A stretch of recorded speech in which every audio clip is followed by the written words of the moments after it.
Like, did you know of him before the like script, or before the movie came to you, or the opportunity came to you, or how it all came about, and just what you knew about Mark Kerr and the UFC at that time? Yeah, absolutely. Tonight, Before I get into that, we're diving into a story that brings together strength, redemption, and the power of stepping out of your comfort zone.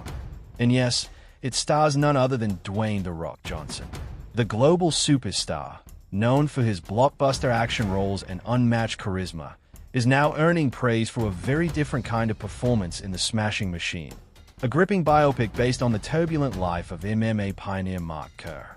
Johnson recently opened up about his motivation for taking on the role, revealing that after years of chasing box office success, he felt the need to chase something deeper, a challenge that would test not just his muscles, but his soul. "I wanted to rip myself open and see what happens," he said. And that's exactly what this role demanded. Mark Kerr, once a two-time UFC heavyweight tournament champion, lived a life that was as brutal as it was inspiring.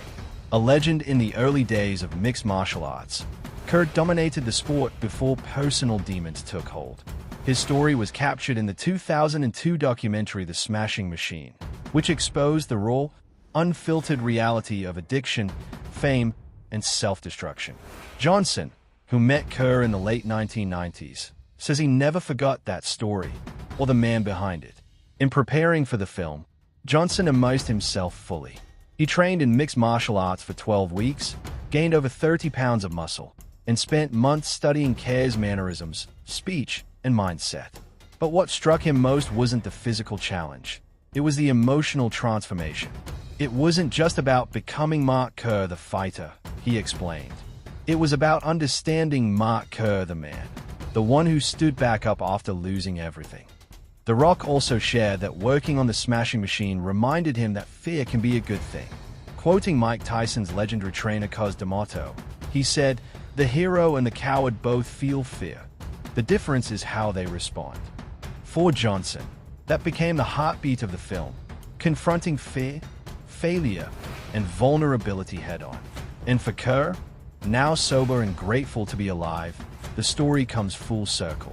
From being the most feared man in the cage to becoming a symbol of resilience, his journey mirrors something we all recognize, that it's not the knockouts that define us, but how we rise after them. As for Johnson, he calls The Smashing Machine the most transformative project of my career, and it's easy to see why.